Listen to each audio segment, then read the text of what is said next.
বন্ধুরা, আপনারা অনেকেই বলেছেন বাঁকুড়ার কম্পিটিশন এবং সেখানকার মাইক সম্বন্ধে আপনার কি অভিজ্ঞতা, মানে আমার কি অভিজ্ঞতা, সেই অভিজ্ঞতাটাই আপনাদের সঙ্গে শেয়ার করবো আজকে। দেখুন, আমি কম্পিটিশন মাইক সেট তৈরি করি এবং নিজের ওপর কনফিডেন্স রেখে এবং গ্যারান্টি সহকারে যে মাইকে তৈরি করি। তো সেই হিসাবে আমি ওখানে, আপনারা নিশ্চয়ই জানেন, মা কপালিনী সাউন্ডটা তৈরি করেছিলাম। 4টে চার, 500 ওয়াটের স্পিকার আছে, 4টে 1000 দিয়ে বক্সটা বাজে, সঙ্গে 24টা চোঙ আছে। তো এটা বলেছে আমি কম্পিটিশন করে দেখিয়ে দেব। তো সেই জন্য ওদের একটা ভালো নাম করা মাইক সেট, তার সঙ্গে ভিলটা ধরতে বলেছিলাম, ও ধরেছিল। যেমন বাঁকুড়ায় সব থেকে টপে আছে মা রক্ষাকালী, 4টে 6, আর ওদের 25খানা চোঙ ছিল। আর আমার ছিল সামনের দিকে, ওদের সামনের দিকে আমার ছিল 4টে 4, সামনের দিকে 21খানা চোঙ ছিল। আরো অন্যান্য অনেক মাইক ছিল। তো আমি যখন ওখানে যাচ্ছিলাম, লাইভ করছিলাম, তখন থেকে আমাকে হুমকি দিয়ে আসছিল, কারণ আমার কনফিডেন্স আছে।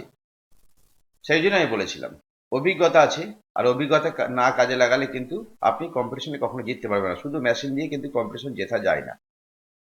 তো যখন আমি বাঁকুড়ায় মাইক সেট তৈরি করিনি, যাইনি, তখন অনেকেই বলতো, কি এমন সেট তৈরি করেন, মা রক্ষাকালের সঙ্গে লড়তে পারবেন, এমন কথা হতো, বলতো অনেকে। এখন যেমন ইদানিং করে মেদিনীপুরে, পুরো মেদিনীপুরে কিছু হলে, কি এমন সেট করেছে, আমাদের আরসিএফ এর সঙ্গে লড়তে পারবেন? সময় এলে সেটাও চোখে আঙুল দিয়ে দেখিয়ে দেবে। আর আমি কখনো পিছাই না, নিশ্চয়ই আপনারা জানেন। আমি যেটা বলি সেটাই করি। পশ্চিমবাংলার ভিতরে একমাত্র আমি মিস্ত্রিরা যেটা কনফিডেন্স নিয়ে কথা বলি এবং যেটা বলি সেটা করে দেখাই। এখনো পর্যন্ত ফল্ট হয়নি। তো আপনারা বুঝতেই পারছেন, ওখানে সবই বাঁকুড়ায় সবই 6D সেট ছিল, 4D ছিলই না বলতে পারেন। তা ওখানে আমি যখন যাই, যখন সেটটা বাজায়, সেই ক্লাবের ছেলে পর্যন্ত আমাকে বলেছিল যে, দাদা আপনার সেটটা জিততে পারবে তো? এবার আমরা যখন যাই, হাতে চুরি পড়ে যায়নি, পরিষ্কার কথা, চুরি পড়ে যায়নি, রেডি হয়ে যাই।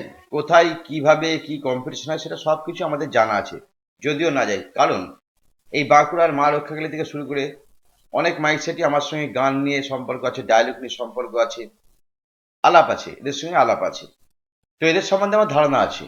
তবুও সব থেকে ভয় ছিল আমার নতুন বক্স, স্পিকারও নতুন ছিল, আমার তৈরি করা স্পিকার ছিল, আর কয়েলটা ঢল ছিল, যার ফলে বেসটা, মানে যে ধরনের আমি দিতে পারবো সেই ধরনের দিতে পারবো না, কারণ কয়েলটা না ঢল হওয়া পর্যন্ত। 1 মাস পর থেকে মা কপালিনীর সাউন্ডের সামনে দাঁড়ানোর মতো ক্ষমতা ওখানকার আর কোনো সেটা থাকবে না। এটা আপনাদের কনফিডেন্সলি বলে দিলাম।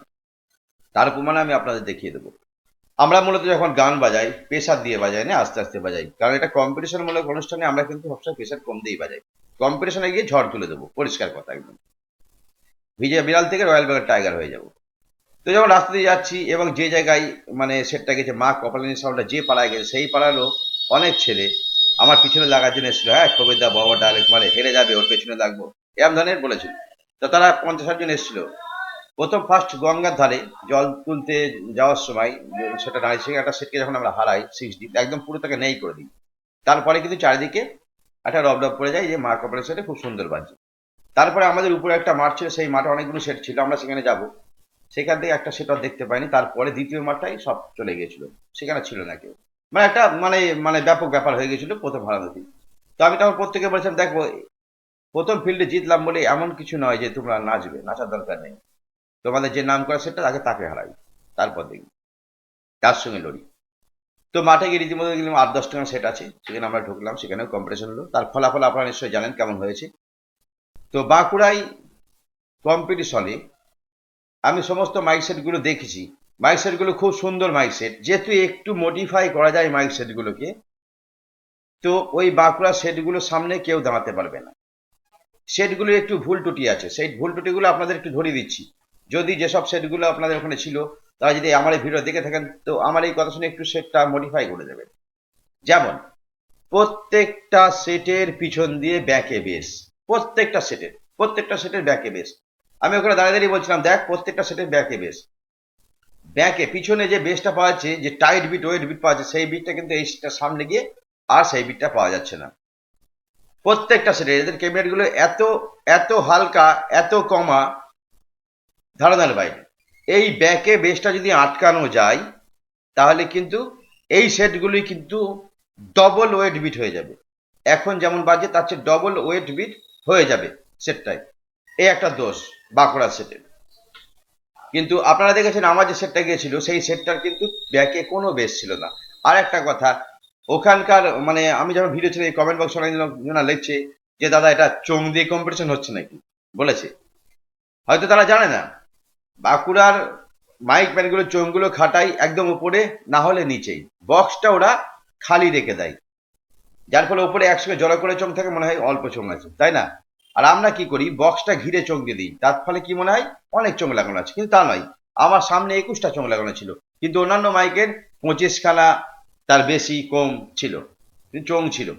কিন্তু 6D 4D মালে বক্সের সঙ্গে চোঙ থাকেই। যারা বলছে চোঙ দিয়ে কম্পিটিশন, তাদেরকে বলছে এই সেটগুলোতে চোঙ দেওয়া থাকে। এবং যারা বলছে তারা মূলত পূর্ব মেদিনীপুরে আরসিএফ এর লোকগুলো, আরসিএফ এর লোকগুলোকে বলছি ভাই তোমরা তো চোঙ দিয়ে কম্পিটিশন করো না, র্যাকের মধ্যে কি দাও, র্যাকের ভেতরে চোঙের ইউনিট দেওয়া থাকে তো, তাই নাকি? নাকি তাহলে তোমাদের চোঙ দিয়ে কম্পিটিশন হলো? তাই চোঙ ছাড়া এখনকার কোনো মাইক সেট কম্পিটিশন হয় না। তা আমি যখন কম্পিটিশন করতে যাবো চোঙ বক্স উভয় দিয়েই কম্পিটিশন করবো, তাই না? চোঙটা বন্ধ করে কোনো কম্পিটিশন হয় নাকি? তো এসব লাইন ছাড়ো, চোঙ আমাদেরও ছিল ওদেরও ছিল, বরঞ্চ আমার চেয়ে বেশি ছিল, আমার কম ছিল। তো এই বাঁকুড়ার অভিজ্ঞতা, ওখানকার লোকজন খুব ভালো, কম্পিটিশনটা খুব ভালো হয় ওখানে। তো সেটগুলো একটাও কমা নাই, প্রত্যেকটা সেট ভালো। তো বিশেষ করে আমি একটা সেটের নাম বলবো, কেউ কিছু মনে করবেন না, সেটটা আওয়াজের দিক থেকে এবং বেসের দিক থেকে আমার ভালো লেগেছে। যদিও আমার সঙ্গে কম্পিটিশনে পারেনি, তবুও বলবো মানে ভালো কম্পিটিশন করেছে। সেটা হলো প্রতীক সাউন্ড। প্রতীক সাউন্ড ওখানেই বাড়ি যত সম্ভব। প্রতীক সাউন্ডটা আমার খুব ভালো লেগেছে। ওর বেসটা ব্যাপক টাইট ছিল এবং ওয়েট ছিল, এবং সাউন্ডটাও ক্লিয়ার ছিল। কিন্তু সেটটা আমার পছন্দ হয়েছে, কিন্তু আমার সঙ্গে কম্পিটিশনে পারেনি। কিন্তু তবুও বলছি সেটটা ওইখানকার যত সেট ছিল আমার সেট বাদে ওই সেটটা আমি বেস্ট বলি। তাতে কে রাগ করলো কে ঝাল করলো আমার দেখাতে না, প্রতীক সাউন্ড আমার কাছে বেস্ট ওখানকার মধ্যে। এই বাঁকুড়ায় যেগুলো বললাম যে ব্যাকে বেস যদি বক্সের বেসটা যদি এরা আটকাতে পারে, তাহলে কিন্তু এদের বক্সগুলো কিন্তু তুখর বাজবে। তাই এদের ব্যাকে বেস আটকাতে হবে। তা সেই সব মাইক অনেকে বলছি যারা ওখানে কম্পিটিশন করছিলেন, তাদের বলছে আপনাদের সেটগুলো ব্যাকে বেসগুলো আটকান। ব্যাকে বেসগুলো দুটো কারণে হচ্ছে, কারণ ওখানে দেখছিলাম কোনো কোনো মাইক সে 4000 3000 মেশিন দিয়ে এই 15 ইঞ্চির 500 400 600 ওয়াটের স্পিকারগুলো বাজাচ্ছে। সেই ক্ষেত্রে কিন্তু ব্যাকে বেস হবেই। তাদেরকে বলছি আপনারা এই সেটগুলো 1000 মেশিন দিয়ে বাজান। আমি বাঁকুড়ায় যাওয়ার আগে অনেকেই বলছিল হ্যাঁ মা রক্ষাকালী আউজা হাজার দিয়ে বাজায়, বিরাট প্রেশার। আমি তাদের বলেছিলাম দেখো ওই সেটটা যদি আউজা খুলে স্ট্রেঞ্জার হাজার দিয়ে বাজাও আরো বড় প্রেশার উঠবে, কারণ আমি তো আউজা হাজার নয়, আমি তো স্ট্রেঞ্জার হাজার দিয়ে বাজিয়েছিলাম, তাই না? তো আমার সেটটা কেন ভালো বাজলো? এমনকি এমন কথা হচ্ছিল দাদা ও যে বিটটা মারে কম্পিটিশনের সময়, ব্যাপক বিট, একদম বুক ফুক কাঁপিয়ে দেয়, অথচ আমি যে সামনে গিয়ে গেলাম আর কোনো বেশ নেই। আপনারা দেখবেন নিশ্চয়ই ওই কম্পিটিশনগুলো ছাড়া আছে, হেডফোন দিয়ে শুনবেন, দেখবেন বেশ নেই। অনেকে বলছে আমার সেটের বেশ নেই, আমার নতুন কয়েল ছিল, আমার সেটের বেশ কম ছিল, আমি মানছি। কিন্তু এই বেসটা কম নাই, যা বেশ পেয়েছে ডবল বেস। 1 মাস পর ওই সেটের সামনে কাউকে দাঁড়াতে দেবো না, যা বেশ বার হবে। 4টে 6 দিন আছেন তো 6টা 6 দিনে আসবেন, ওর বেশ আটকাতে পারবেন না, মা কপালের বেশ আটকাতে পারবেন না। কয়েলটা একটু ঢল হতে দেন, শুধু 3-4টে ফিল্ড খাটুক এই ধরনের, তাহলে হয়ে যাবে। তো একটু হেডফোন দিয়ে শুনবেন। মা রক্ষাকালে আমার সঙ্গে যে কম্পিটিশন, তখন কোনো বেশই পাবেন না। বেশ আমি চোখ দিয়ে খেয়ে ফেলেছি, পরিষ্কার কথা। বেশ কিভাবে খেতে হয় সেটা আমার জানা আছে। যেমন সম্রাট সাউন্ড ছিল ওখানে, যত ওর স্পিকার ওয়ার্ডগুলো বেশি ছিল, সেটা ভালো বিট মারছিল। যেই সামনে এলাম ওর কোনো বেশ নেই। তো কম্পিটিশন করতে গেলে আগে দিমাগের দরকার হয়, দিমাগের দরকার হয়। সামনে কে বেশ মারছে সেই বেশটা কিভাবে খাবো সেটা আগে মাথায় আনতে হয়, সেটা খেতে গেলে কোনটা বাজাতে হবে, সেই অভিজ্ঞতাগুলো আমাদের আছে। যার ফলে আমরা সব জায়গায় কম্পিটিশন করতে পারি এবং ভালো ফলাফল করি। জিতি হারি সেটা আপনাদের কাছে, কিন্তু ফলাফলটা কিন্তু আমরা ভালো করি। আর একটা জিনিস, ওদের সেটগুলো বাজাচ্ছে কি দিয়ে, ইকুয়ালাইজার, ক্রসওভার এবং চিপ ডেক, এই দিয়ে বাজাচ্ছিল। কিন্তু আমি আমার সেটগুলো কি দিয়ে বাজাচ্ছিলাম জানেন? চিপ ডেক দিয়ে, আমার তৈরি করা চিপ ডেক দিয়ে, 500 চিপ ডেক দিয়ে। এই চিপ ডেকগুলো দিয়ে আমি বাজাচ্ছিলাম। অনলি দুটো চিপ ডেক খাটিয়েছি, আর কিচ্ছু নাই। ক্রসওভারটা ছিল সাদা, অফ করা ছিল। আমি চিপ ডেক দিয়ে কম্পিটিশন করে বেরিয়ে গেছি। আপনারা নিশ্চয়ই দেখেছেন যখন কম্পিটিশন করছিলাম বাঁকুড়ায়, আমি গেছিলাম, আমার মিস্ত্রি গেছিল, আমার মেন লেবার গেছিল, আমার মানে নতুন লেবার গেছিল, সবাই গেছিল। তো যারা কম্পিটিশন দেখেছেন তারা নিশ্চয়ই আমার গাড়ির পান লক্ষ্য রেখেছে আমার মেশিনে কে বসছিল। আমার মেশিনে একজন একটা বাচ্চা ছেলে বসছিল, দেখবেন মাত্র 1.5 মাসের অভিজ্ঞতা, বাইক বাজানো 1.5 মাস। ওকে বলেছিলাম তুই কম্পিটিশন কর, ওই কম্পিটিশনটা করেছিল। ও যদি না পারতো তখন আমার মেন লেবারে উঠতো, আর আমার মেন লেবার যদি ওঠে ওই সেটটার প্রেশার আরো বেড়ে যাবে। কিন্তু আমার মেল লেবার ওঠার প্রয়োজনই হয়নি, কারণ ও বাচ্চা ছেলেটা একাই বাজি হারিয়ে দিয়েছে। আর সব থেকে বড় কথা, লেবার লেবার ভালো না থাকলে কিন্তু আপনার সেটা ভালো বাজবে না। আমি একটা নতুন লেবার দিয়ে একটা বাচ্চা ছেলেকে দিয়ে আমি কম্পিটিশন করে বাঁকুড়া থেকে বার হয়ে চলে আসলাম। আমার মেল লেবারের ওঠার প্রয়োজন হয়নি, অথবা আমারও বাজারের প্রয়োজন হয়নি। নিশ্চয়ই আপনারা দেখেছেন আমি বেড়াচ্ছিলাম না, মাইক সেট বাইরে ঘুরে বেড়াচ্ছিলাম। আমার মেল লেবারও তাই, উপরে কিন্তু একটা বাচ্চা ছেলে বসছিল, যে আর 1.5 মাস অভিজ্ঞতা, 1.5 মাস, 1.5 মাসের ভিতরে এইভাবে তৈরি করেছি। তো কম্পিটিশন সেট প্রত্যেকটা জেলার লোক বলে যে আমার জেলার কম্পিটিশন মাইক সেট ভালো, ওর ভালো, কিন্তু বাঁকুড়ার কম্পিটিশন মাইক সেট গুলো কিন্তু সত্যিই ভালো, মানে সত্যিই ভালো। বললাম একটু যদি সেটগুলো মোটিফাই করা যায়, সেটগুলোর সামনে দাঁড়ানো যাবে না, পরিষ্কার কথা। ওরা একটু ভুলের জন্য সেটগুলো দাঁড় করাতে পারছে না, এমনি ভালো বাজছে, কিন্তু আপনারা বুঝতে পারছেন 4টে 4D আর 4টে 6Dর সঙ্গে কি কম্পিটিশন করবে। তবু করলো তো, তবু তো করলাম, যাক ভালো হোক মন্দ করলাম তো। তো আমাদের ভিতর মতো যদি এরা সেটিং করতে পারে আমাদের মতো, তাহলে কিন্তু সেটগুলো কিন্তু দাঁড়িয়ে যাবে। বেশি নয়, জাস্ট মেশিনগুলো, বড় মেশিনগুলো চেঞ্জ করে 1000 লাগাতে হবে, আর পিছনে ব্যাকে বেসটা কমাতে হবে, আর এয়ার গ্রুপটা একটু ফিনিশিং করতে হবে, ব্যাস সেটা চাঙ্গা হয়ে যাবে। পেস্টিং করলে চাঙ্গা হয়ে যাবে, বাকিটা ওই সেটগুলোর সামনে দাঁড়ানো যাবে না। তা এই নিয়ে অনেক আগে থেকে শুনতাম যে মা লক্ষ্য সঙ্গে লড়ে দেখার, মা লক্ষ্য শুনে কান পচে গেছে। এখন আর এই কথাটা কেউ বলবে না। কারণ আমি যখন কম্পিটিশন করে আসছিলাম তখন আমাকে একজন ফোন করেছিল, দাদা মা লক্ষ্যকালী সেটের ইঞ্জিনের সমস্যা ছিল। দেখো, সব মাইক ওয়ালার সঙ্গে কম্পিটিশন করলো তখন ইঞ্জিনের সমস্যা হলো, যখন আমার সঙ্গে কম্পিটিশন করে হেরে গেল তখন ইঞ্জিনের সমস্যা হলো। আর ওই যে 25 কেবি, কত লোড ছিল মা রক্ষাকালী মেশিনে, কত লোড ছিল? 25 কেবি জেনারেটর লাগবে। গুরুদেব গুরি শেখালে হবে ভাই? ওসব বাচ্চা ছেলেদের বাচ্চা ঘোরানোর কথা। তোমাদের বাচ্চা পেয়েছে, মা রক্ষাকালীর মালিক ওটাই বুঝিয়েছে তোমাকে যে আমাদের ইঞ্জিনে পাড়ি দিই, বা ইঞ্জিন 25 কেবি লাগতো। এসব ভাই পুরনো কথা হয়ে গেছে কম্পিটিশন। এই নিয়ে আমি অনেক আগে জেনারেটর নিয়ে ভিডিও করে দিয়েছি, যখন কোনো মাইক সেট হেরে যায় তখন জেনারেটারই ধরতে যায়। হ্যাঁ, ওসব বাদ দাও। সব সেটের সঙ্গে কম্পিটিশন গুলো জেনারেটার সমস্যা না, আমার সঙ্গে কম্পিটিশন করতে গেলে 4টে 4Dর সঙ্গে কম্পিটিশন করতে গেলেই জেনারেটার দিয়ে ধোঁয়া বেড়ে গেল নাকি? এসব ভাই ছেলে ভোলানোর কথা, সব আমাদের কাছে বলে না। আর ফিল্ডে লড়তে এসে কেউ কখনো ওই ঘুমটা টেনে আসে না, সব তৈরি হয়ে আসে। হ্যাঁ, ও একটা পুরনো মাইক ম্যান, পুরনো মানে মাইক নাম করা সেট বাঁকুড়া ভিতর টপে আছে, সে যখন এসছে ফিল্ডে তার কমা জেনারেটার নিয়ে আসবে? আবার যে জায়গায় আমি চ্যালেঞ্জ দিয়ে গেছি কখনোই আসবে না। তো এইসব ছেলে ফোলানোর কথা ভাই বলে লাভ নেই, ঠিক আছে? তাই মাইক সেটের ব্যাপারে, এই যেমন পূর্ব মেদিনীপুরে দাদা আরসিএফ এর সঙ্গে কম্পিটিশন করতে পারবেন, কখনো যদি আরসিএফ সেট কোনো অর্ডার পাই তাহলে সেটাও দেখিয়ে দেবো ভাই।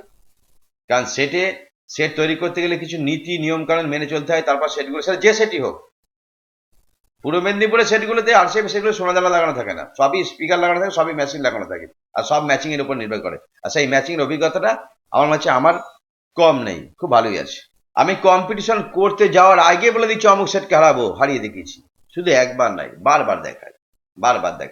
তা বাঁকুড়ার কম্পিটিশনটা খুব ভালো লেগেছে, গিয়েছিলাম। তা মাইকগুলো ওখানকার ভালো, ওখানকার লোকের ব্যবহারও ভালো। মাইকগুলো সামান্য মডিফাই আপনারা করে নেবেন, আমি যেভাবে বললাম যদি করতে পারেন আপনারা সেটগুলো দাঁড়াতে পারবে। আর নাহলে কিন্তু আপনাদের ব্যাকে বেস আটকাতে হবে। ব্যাকে বেস না আটকালে আপনার সামনে বেস থ্রোয়িং করবে না, কখনোই করবে না, কোনোদিন করবে না। দেখুন, অনেকে আমাকে প্রশ্ন করে, দাদা আপনি, আমি যেখানে বাস করি নদিয়া জেলায় বাস করি, সেখানে আমাদের 12 ইঞ্চির মাল চলে। অনেকে ভাবে আমি 12 ইঞ্চি স্পেশালিস্ট, বিশেষ করে পূর্ব মেদিনীপুরের লোক। ওরা ভাবে যে মানে যেখানকার লোক সেখানকার স্পেশালিস্ট। যেমন পূর্ব মেদিনীপুরে যে কেমিট মিস্ত্রিগুলো আছে তারা আরসিএফ মাল করে, তারা তো অন্য মাল করে না।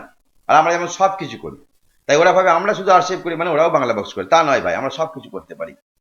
সেট তৈরি করার একটা নীতি আছে, প্রত্যেকটা জিনিসের একটা নীতি আছে, সূত্র আছে। সেই সূত্র যদি আপনি ক্যাপচার করতে পারেন, আপনি যে কোনো ধরনের ক্যাবিনেট তৈরি করতে পারবেন, যে কোনো ধরনের ক্যাবিনেটের মাপ আপনি জানতে পারবেন। এটা আর কিছুই নাই, অভিজ্ঞতা আর বুদ্ধি দিয়ে কাজ করলে তাকে কেউ কোনোদিন হারাতে পারে না। আপনারাও করবেন, আপনারাও সফল হবেন।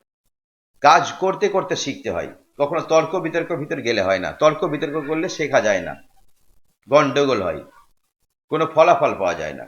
আর অনেকে আমাকে বলে যে দাদার ডায়লগ বড় বড়। ভাই ডায়লগ যেমন আমি কাজও করে দেখাই। আর আমি এই লাইনে আসার পর থেকে আমার মনে হয় এমন কোনো লোক নেই যাকে হেল্প করিনি আমি। এমন কোনো লোক নেই যে হেল্প করেনি।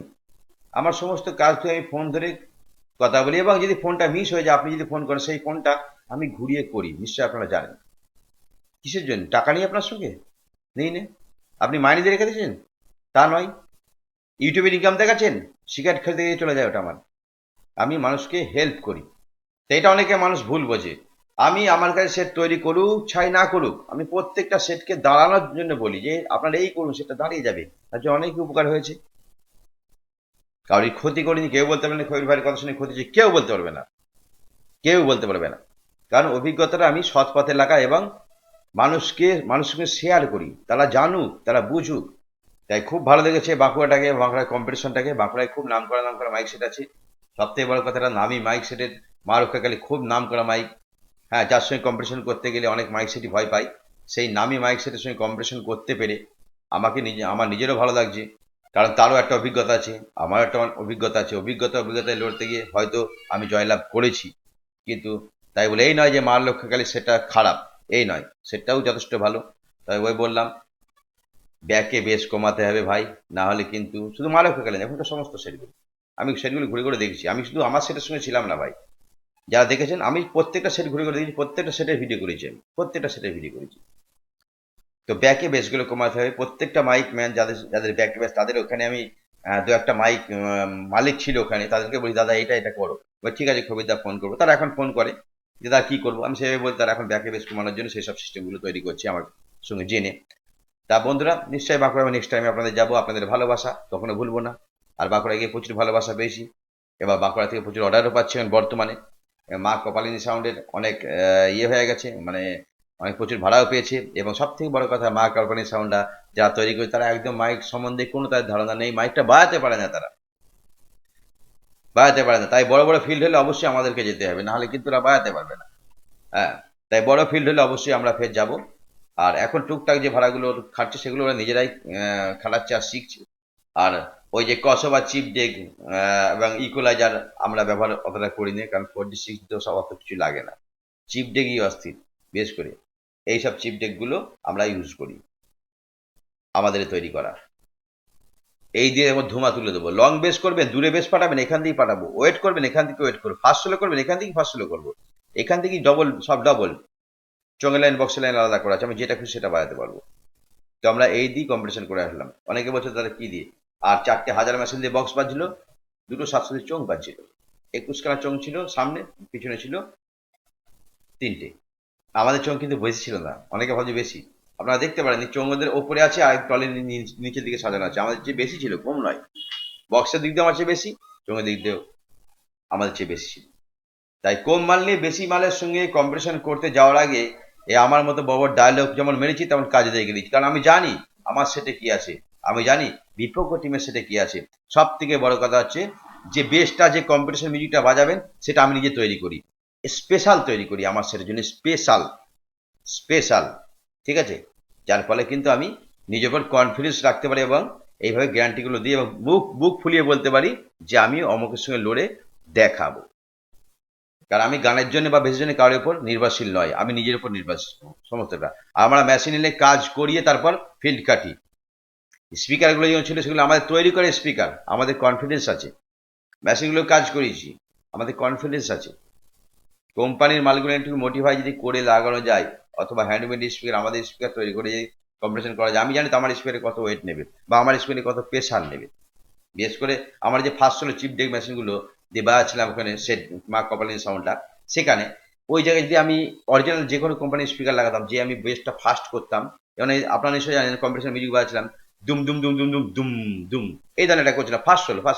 এই ফার্স্ট হলো যখন করতাম না, যদি অরিজিনাল স্পিকার হতো তো 5 থেকে 10 মিনিটের মধ্যে স্পিকারের কোয়ালিটি সব ফুটে যেত। শুধু আমাদের হ্যান্ডবিট স্পিকার, আমার তৈরি করা স্পিকার বললো বেসটাও বেশি হয়েছে এবং কাটিও। তা বন্ধুরা ভালো থাকবে, নেক্সট টাইম আবার এই নিয়ে ভিডিও করবো অবশ্যই। আর বাঁকুড়ার লোকদের সবাইকে বলছি আমার তরফ থেকে আই লাভ ইউ, আপনাদের খুব ভালোবাসি। আর আপনাদের ভালোবাসা কখনো ভুলবো না। নেক্সট টাইমে আপনাদের ওখানে আবার যাব, সেটা আপনাদের ওখান থেকে অনেক অর্ডার হয়েছে সেগুলো নিয়ে। ঠিক আছে, ভালো থাকবেন, বাই।